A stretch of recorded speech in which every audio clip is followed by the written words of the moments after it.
Previous class में हमने सीखा था कि आपके सिमेट्रिक रिलेशन क्या होते हैं, ठीक है, और total number of symmetric relation, ये सारी चीज़ें कंप्लीट हो चुकी है। अब मेरे पास लास्ट दो टॉपिक बचा हुआ है, एक है मेरा ट्रांजिटिव रिलेशन का और एक है इक्विवेलेंस रिलेशन का। तो ये आज टॉपिक विथ एग्जांपल आपको बताते हुए इस टॉपिक को आज कंप्लीट करते हैं, ठीक है। तो चलिए अपने टॉपिक पे चलते हैं, जो है आपका ट्रांजिटिव रिलेशन का।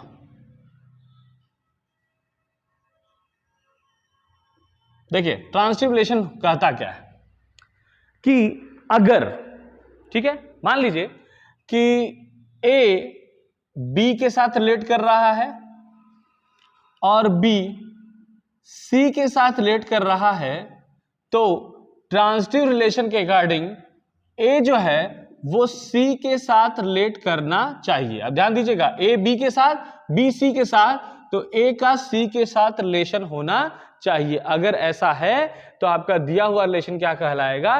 ट्रांजिटिव रिलेशन कहलाएगा। ये चीज कंप्लीट हो गई, ठीक है, मतलब ये चीज क्लियर हो गई आपकी। एक एग्जांपल लेते हैं, एक रिलेशन देके आपको एग्जांपल बताते हैं। जैसे r इक्वल टू आपको दे दिया जाए 1 2 2 3 और 1 3। अब इस रिलेशन को ध्यान से देखिए और हमको बताइए कि क्या ये ट्रांजिटिव रिलेशन बनाएगा। तो ट्रांजिटिव रिलेशन का प्रॉपर्टी पहले हमको पता होना चाहिए। तो प्रॉपर्टी में क्या कहा गया है कि ए बी के साथ रिलेट है, बी सी के साथ रिलेट है, तो ए को सी के साथ होना चाहिए, ठीक है। तो चलिए चेक करते हैं भाई, 1 2 के साथ है, 2 3 के साथ है, तो 1 3 के साथ रिलेट होना चाहिए। तो रिलेट है कि नहीं है? रिलेट कर रहा है। तो इसका मतलब यह हुआ कि ये जो रिलेशन है ये आपके ट्रांजिटिव रिलेशन को रिप्रेजेंट करता है, ठीक है। इसके बाद एक और एग्जांपल लेते हैं। जैसे मान लीजिए कि r इक्वल टू हम दे दिए 2 3 3 4 और यहां दे दिए 5 6। चलिए एक और रिलेशन है, अब हमको बताना है कि क्या ये आपका ट्रांजिटिव रिलेशन रिप्रेजेंट कर रहा है। तो भाई डिफिनीशन आपके सामने है और इस डिफिनीशन के अकॉर्डिंग इसको चेक करते हैं। 2 3 के साथ है, 3 4 के साथ है, तो 2 को 4 के साथ होना चाहिए, लेकिन यहां पे क्या है, 5 6 के साथ दे दिया है। तो इसका मतलब यह हुआ कि आपका ट्रांजिटिव रिलेशन रिप्रेजेंट नहीं करेगा। तो बस ये छोटा सा टॉपिक था कि कोई भी रिलेशन ट्रांजिटिव रिलेशन तब रिप्रेजेंट करता है जब ए बी के साथ रिलेट हो, बी सी के साथ रिलेट हो, तो ए को सी के साथ रिलेट होना चाहिए। अगर ऐसा है तो आपका दिया हुआ रिलेशन क्या होगा? ट्रांजिटिव रिलेशन होगा। तो मेरे ख्याल से ये बात आपको क्लियर हो गई होगी विथ एग्जांपल, ठीक है। तो चलिए अब मेरा लास्ट टॉपिक है रिलेशन से रिलेटेड, जो कि है इक्विवेलेंस रिलेशन का। तो उसको कंप्लीट करते हैं। तो ये आपका लास्ट टॉपिक है रिलेशन से रिलेटेड, और ये सबसे इंपॉर्टेंट टॉपिक है क्योंकि बोर्ड एग्जाम में इसी से रिलेटेड क्वेश्चंस पूछे जाते हैं। बोर्ड एग्जाम में मोस्टली इसी से रिलेटेड क्वेश्चन पूछा जाएगा। ये एक ऐसा रिलेशन है जो कि जितने भी हम लोग रिलेशन पढ़े हैं सबका कॉम्बिनेशन है, ये सबको मिला के तब जाके आपका इक्विवेलेंस रिलेशन बनेगा। तो इक्विवेलेंस रिलेशन क्या कहता है कि अगर कोई रिलेशन रिफ्लेक्सिव हो, दूसरा सिमेट्रिक हो, तीसरा ट्रांजिटिव हो, तो इसका मतलब यह हुआ कि वो रिलेशन आपका इक्विवेलेंस रिलेशन होगा। अब सबके बारे में आपको पता होगा, एक बार फिर से एक बार देख लेते हैं, रिव्यू कर लेते हैं। तो रिफ्लेक्सिव रिलेशन का मतलब क्या हुआ कि भाई रिफ्लेक्सिव रिलेशन यही कहता है ना कि हर एलिमेंट जो होगा वो खुद से रिलेट करेगा, ठीक है। जैसे अगर एक रिलेशन जो कि रिलेट हो रहा है ए टू ए में, तो ए का हर एलिमेंट जो है वो खुद से जाकर रिलेट करेगा, ये पक्का है, और वो बाकी से भी रिलेट कर सकता है। ये आपका रिफ्लेक्सिव रिलेशन है। दूसरा क्या कहता है? Symmetric relation. उसमें ये कहा गया है कि अगर ए बी के साथ रिलेट है तो बी को ए के साथ रिलेट होना चाहिए। ये दूसरी प्रॉपर्टी हो गई। तीसरा ट्रांजिटिव, जो कि अभी हमने बताया है कि अगर ए बी के साथ रिलेट है, बी सी के साथ रिलेट है, तो ए को किसके साथ रिलेट होना चाहिए? सी के साथ रिलेट होना चाहिए। तो ये तीन चीजें हैं आपको मोस्टली जो है बोर्ड एग्जाम में इसी से क्वेश्चन जो है पूछे जाते हैं कि आपको कोई दे दिया जाएगा फंक्शन, कोई रिलेशन आपको दे दिया जाएगा और कहेगा कि आप ये वेरीफाई करिए कि क्या ये इक्विवेलेंस रिलेशन को रिप्रेजेंट करता है। तो आपको करना क्या होगा कि आप उस रिलेशन में, उस रिलेशन में ये तीनों रिलेशंस को फॉलो आपको कराएंगे। अगर इसमें से कोई भी एक फेल होता है तो उस कंडीशन में वो रिलेशन इक्विवेलेंस रिलेशन को रिप्रेजेंट नहीं करेगा। ठीक है, तो ये चीज हो गया आपका इक्विवेलेंस रिलेशन। अब देखिए इस पे अभी हम क्वेश्चन इसलिए नहीं करा रहे हैं क्योंकि नेक्स्ट क्लास में हम लोग इससे रिलेटेड ढेर सारे क्वेश्चंस करेंगे। मतलब जो अगला आपका क्लास होगा उसमें सिर्फ क्वेश्चंस होंगे। लगभग सारे टॉपिक्स आपके पूरे हो चुके हैं, जितने भी थ्योरेटिकल चीजें थी वो कंप्लीट हो चुका है। अब इसमें ज्यादा कुछ आपको कराना नहीं है। अब आपके पास एक लास्ट चीज बचा हुआ है, total number of reflexive and symmetric relation. बस ये एक लास्ट टॉपिक है और ये जो क्वेश्चन टॉपिक आपको बताने वाले हैं वो आपका कॉम्पिटिटिव एग्जाम का टॉपिक है। और उसको बताते हुए इस जो आपका थ्योरेटिकल था आपका जो क्लास वो लगभग कंप्लीट हो जाएगा। इसके बाद हम लोग जो नेक्स्ट क्लास लेंगे उसमें हम लोग सिर्फ न्यूमेरिकल सॉल्व करेंगे। ठीक है, तो चलिए एक लास्ट टॉपिक जो बचा हुआ है उसको खत्म करते हैं। तो total number of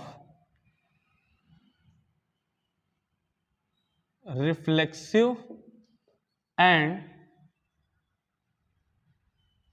symmetric relation, total number of reflexive and symmetric relation. ठीक है, मतलब किसी भी रिलेशन के पास टोटल नंबर ऑफ रिफ्लेक्सिव और सिमेट्रिक रिलेशन कितने हो सकते हैं, मतलब दोनों के कंबाइंड हमको बताने हैं। ठीक, तो चलिए सपोज करिए कि एक सेट ए है जिसमें टोटल नंबर ऑफ एलिमेंट कितने हैं, n है, ये आपको पता है। तो इनके कार्टेशियन प्रोडक्ट में कुल कितने एलिमेंट होंगे भाई, n into n equal to n square. मेरे ख्याल से ये सारी चीजें अब आपको पता हो गई होंगी, तो बार बार उसको रिपीट करने की बहुत जरूरत नहीं है। तो चलिए हम कोई एक सेट ए मान लेते हैं। तो भाई मेरा सेट है A1, A2, A3, A4 dot dot ऐसे चलेंगे, तो लास्ट में क्या हो जाएगा, AN हो जाएगा। ठीक है, चलिए ये आपका ए सेट हो गया।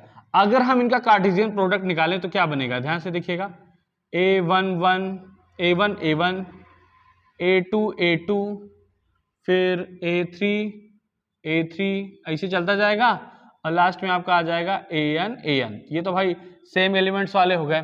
फिर डिफरेंट एलिमेंट भी आएंगे, जैसे A1 A2 फिर A2 A1 फिर उसके बाद A2 A3 फिर A3 A2 ऐसे ही डॉट डॉट चलेगा, AN-1 AN लास्ट में क्या हो जाएगा, AN-1। ये ऐसे ही ढेर सारे आपके कार्टेशियन प्रोडक्ट बन जाएंगे। ठीक है, तो हमको अब करना क्या है, हमको निकालना है total number of reflexive and symmetric relation. तो रिफ्लेक्सिव रिलेशन भाई क्या कहता है, खुद से रिलेट होना चाहिए, खुद से रिलेट होगा तो रिफ्लेक्सिव बनाएगा। तो अब ध्यान दीजिएगा कि अगर हम रिफ्लेक्सिव रिलेशन बना रहे हैं, थोड़ी सी अभी इससे पहले भी हम लोग कई टॉपिक्स में जो है सिमेट्रिक में, रिफ्लेक्सिव में टोटल नंबर ऑफ रिलेशन निकाल चुके हैं। वही सेम फंडा अपनाना है हमको, उसी के थ्रू हमको सॉल्व करना है। ठीक है, तो चलिए देखिए, अगर हमको रिफ्लेक्सिव रिलेशन बनाना है तो इसका मतलब यह है कि उस रिफ्लेक्सिव रिलेशन में ये जो आपके n एलिमेंट हैं ये तो आएंगे ही, ये पक्का है। भाई देखिए, हमको एक ऐसा रिलेशन बनाना है जो कि रिफ्लेक्सिव भी है, सिमेट्रिक भी हो। तो ऐसे कितने रिलेशन बनेंगे वो हमको निकालना है। तो रिफ्लेक्सिव के लिए भाई सेम एलिमेंट होने चाहिए, तो ये n एलिमेंट तो आएगा है, ये पक्का है। ठीक है, तो चलिए इनके लिए हम कोई बात ही नहीं करेंगे। ठीक, इसके बाद सिमेट्रिक की बात करते हैं। तो सिमेट्रिक क्या कहता है कि भाई अगर A B के साथ रिलेट है तो B C के साथ, अरे A B के साथ है तो B को A के साथ रिलेट होना चाहिए। तो यहाँ पे देखिए A1 to A21 जब हम रिलेशन बनाएंगे उस कंडीशन में ये तो भाई अकेले अकेले आ सकते हैं, लेकिन यहाँ पे ये जो बाकी बचे हुए एलिमेंट्स है ना, ये जोड़े में आएंगे। कैसे आएंगे, जोड़े में। भाई ये अकेले अगर रहेंगे तो सिमेट्रिक नहीं बना सकते, इनको हमको साथ में लेना होगा। जब ये दोनों साथ में रहेंगे तभी तो सिमेट्रिक बनाएंगे। मतलब A1 A2 के साथ है तो A2 A1 के साथ रिलेट होना चाहिए, जोड़े में आएंगे। अच्छा, एक चीज और सोचिए कि ये टोटल जो आपका कार्टेशियन प्रोडक्ट था, इसमें नंबर ऑफ एलिमेंट टोटल कितने हैं, n², जिसमें से n एलिमेंट जो है वो आएगा ही, ये पक्का है। अगर हमको रिफ्लेक्सिव बनाना है तो उसके लिए कोई बात ही नहीं करनी है, उसको हटा ही दीजिए। मतलब वो आपके रिलेशन में आ चुका है, उसके लिए उसकी कोई कंडीशन हमको दिखाने की जरूरत नहीं है। अब ये जो बाकी बचा हुआ एलिमेंट है ये कितने हैं, तो टोटल था n स्क्वायर, जिसमें से n आ चुके हैं, बाकी बचा n स्क्वायर माइनस n। अब हमको करना क्या है, देखिए ये total n square minus n element हैं। अब हर एलिमेंट जो है आएगा वो जोड़े में, अकेले तो आएगा नहीं क्योंकि हमको सिमेट्रिक बनाना है। तो जब जोड़े में आएगा तो हमको ये सोचना है कि ये टोटल कितने जोड़े बन रहे हैं। भाई ये भी जोड़ा है, ये भी तो जोड़ा ही है, कितने जोड़े बनेंगे। अब इसके पहले भी हम लोग सिमेट्रिक में बता चुके हैं। तो अगर कुल पेयर की बात करें, टोटल पेयर की बात करें, तो टोटल पेयर क्या हो जाएगा, जो नंबर ऑफ एलिमेंट है उसमें आप 2 से डिवाइड कर दीजिए तो आपको पता लग जाएगा कितने पेयर आपके बनने वाले हैं। ठीक है, अब बात आती है, इसी में हम लगाएंगे परम्यूटेशन एंड कॉम्बिनेशन, ये आपको बता चुके हैं। तो उसमें क्या है, देखिए अगर हम सिमेट्रिक रिलेशन बना रहे हैं तो ये आपका पहला पेयर, इसकी 2 कंडीशन है। आपके रिलेशन में वो आएगा तो सिमेट्रिक रिलेशन बनेगा, नहीं भी आ सकता कोई दिक्कत नहीं है। ठीक है, मतलब यह है कि इस जोड़े की 2 कंडीशन है, वो आ भी सकता है नहीं भी आ सकता। इसका मतलब पहले पेयर, पहले वाले जोड़े की 2 कंडीशन, इसी तरीके से अगले वाले जोड़े की भी भाई 2 कंडीशन, या तो आएगा या तो नहीं आएगा। इसी तरीके से चलते चले जाएंगे तो टोटल भाई देखिए 2 × 2 ऐसे चलेगा। टोटल कितने पेयर हैं, इतना है। तो इसका मतलब यह है कि ये जो 2 है वो कितने टाइम्स आएगा, वो आएगा n square minus n upon 2 times आएगा। कितने टाइम्स आएगा, n square minus n upon 2 times. इतनी बार जो है ये आपका 2 आने वाला है, क्योंकि भाई इतने जोड़े हैं ना, और हर जोड़ों के लिए 2 कंडीशन बन रही है। तो ये 2 जो है कितनी बार मल्टीप्लाई करेगा, इतनी बार। तो अगर हम इन सब का मल्टीप्लाई करें तो क्या मिलेगा हमको, 2 की power n square minus n upon 2। तो ये आपका फार्मूला है किसका, total number of reflexive and symmetric relation का। इसके द्वारा हम क्या कर सकते हैं, total number of reflexive and symmetric relation निकाल सकते हैं। मतलब ये अलग अलग की बात नहीं कर रहा है, किसी भी रिलेशन के पास कितने रिफ्लेक्सिव और सिमेट्रिक दोनों एक साथ रिलेशन कितने बन सकते हैं, वो इसके द्वारा आप निकाल सकते हैं। और इसका जो क्वेश्चन है, वो फार्मूला जो है, इससे रिलेटेड जो क्वेश्चंस हैं वो बोर्ड एग्जाम में तो बहुत कम पूछे जाते हैं। मोस्टली जो है वो कॉम्पिटिटिव एग्जाम जैसे जेईई मेंस, इन सब में पूछा जाता है। ठीक है, कभी कभी डायरेक्ट फार्मूला पूछेगा, कभी कभी आपको नंबर ऑफ एलिमेंट दे देगा और कहेगा कि बताइए कितने टोटल नंबर ऑफ रिफ्लेक्सिव और सिमेट्रिक रिलेशन बन सकते हैं। तो ये आपका सारा थ्योरेटिकल टॉपिक हो चुका है कंप्लीट। अब हम नेक्स्ट क्लास में इससे रिलेटेड जितने भी रिलेशन से रिलेटेड क्वेश्चंस हैं उस पर फोकस करेंगे और कोशिश करेंगे कि आपको अच्छी तरीके से समझाया जा सके। तब तक के लिए थैंक यू।